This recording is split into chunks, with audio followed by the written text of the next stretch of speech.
তো বন্ধুরা, আজকের এই ভিডিওতে আমরা অ্যাবিগেল নামের মুভিটিকে এক্সপ্লেন করব।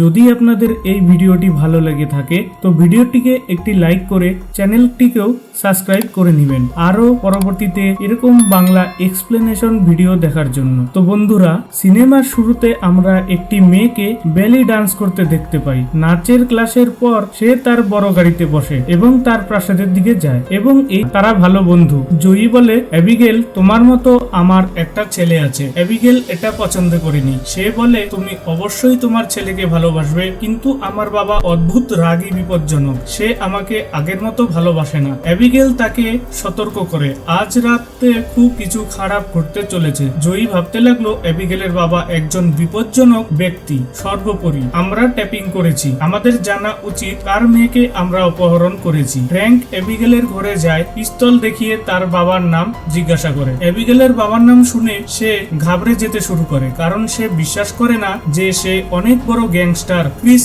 অফ লাজারের মেয়েকে অপহরণ করেছে। সে এই কথা সবাইকে বলে এবং সবাই হতবাক। ফ্র্যাঙ্ক তার অভিজ্ঞতা শেয়ার করে, কিভাবে একবার 3 জন অফিসার এই গুন্ডাদের বিরুদ্ধে কাজ করেছিলেন। এরপর 3 কর্মকর্তাকে হুমকি দেওয়া অ্যাবিগেলও একজন সহকর্মীর দ্বারা কাটা হয়েছিল। এতে সবাই ভয় পেত সেই মেয়েটিও ভ্যাম্পায়ারে পরিণত হয়ে যাবে। তারপর দেখা যাচ্ছে যে যখন অ্যাবিগেলের জ্ঞান ফিরছে, সে নিজেকে জেলে খুঁজে পেয়েছে। তারা অ্যাবিগেলের সাথে কথা বলে এবং তারা জিজ্ঞাসা করে সে কি চায়, এবং এখানে তারা সবচেয়ে বিপজ্জনক তথ্য খুঁজে বের করে যে আসলে তারা অ্যাবিগেলকে অপহরণ করেনি, কিন্তু অ্যাবিগেল তাদের অপহরণ করেছিল। এই সব ছিল অ্যাবিগেলের পরিকল্পনা এবং ল্যাম্বার্ট অ্যাবিগেলের জন্য কাজ দেখুন।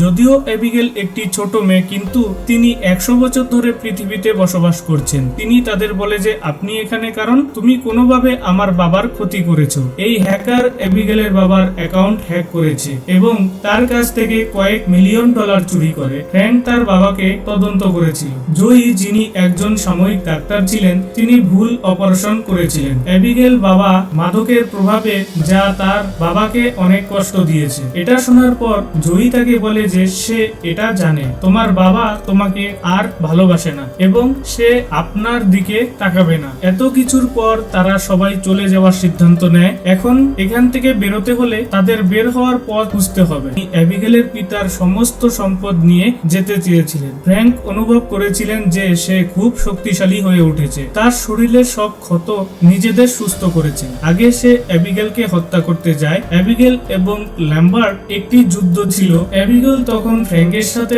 বাঁচার জন্য লড়াই করছিল, কারণ ফ্র্যাঙ্ক তার সবচেয়ে বড় ছিল। অ্যাবিগেল এখন ফ্র্যাঙ্কের সাথে লড়াই করছিল, কারণ ফ্র্যাঙ্ক তার চেয়ে বড় ছিল। অন্যদিকে আমরা জয়ীকে দেখছিলাম, যিনি নিশ্চিত ছিলেন যে তিনি বাঁচবেন না। মেয়েকে ডাকতে সে এখান থেকে পালিয়ে যায়। সে শুধু ফোন করছিল যে ফ্র্যাঙ্ক তাকে পেছন থেকে আক্রমণ করে, সে তাকে হত্যা করে, তাকে নির্যাতন করে, কিন্তু তাকে খায় না। ফলে জয়ী ভ্যাম্পায়ার হয়ে যায়। এদিকে অ্যাবিগেল এখানে আসে, যে ভ্যাম্পায়ারে পরিণত করে এবং ফ্র্যাঙ্ককে হত্যা করার জন্য তার সাথে চুক্তি করে। ঠিক যেমন ফ্র্যাঙ্ক অ্যাবিগেলকে হত্যা করার জন্য ল্যাম্বার্টের সাথে মোকাবিলা করছিল, কিন্তু গল্পে এটা সুইটস ছিল। ফ্র্যাঙ্কের ছুরির আঘাতের কারণে জয়ী ভ্যাম্পায়ারে পরিণত হয়েছিল, যাতে ফ্র্যাঙ্ক তাকে নিয়ন্ত্রণ করতে পারে। ফ্র্যাঙ্ক তাকে অ্যাবিগেলের হত্যা করার নির্দেশ দেয়। অ্যাবিগেলকে হত্যা করার নির্দেশ দেয়। অ্যাবিগেল ফ্র্যাঙ্ককে ছুরি আঘাত করে হত্যা করে একটি অস্ত্র দিয়ে। ফ্র্যাঙ্ককেও প্রথম ভ্যাম্পায়ারদের মতো হত্যা করা হয়েছিল।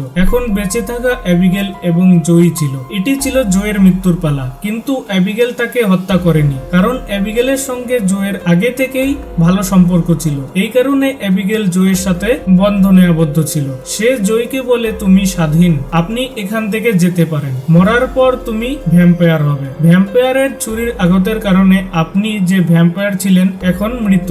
ভ্যাম্পায়ারের ছুরি আঘাতের কারণে তুমি আগের মতো মানুষ হয়ে যাবে। জয়ী এখান থেকে পালাতে যাচ্ছিল। এদিকে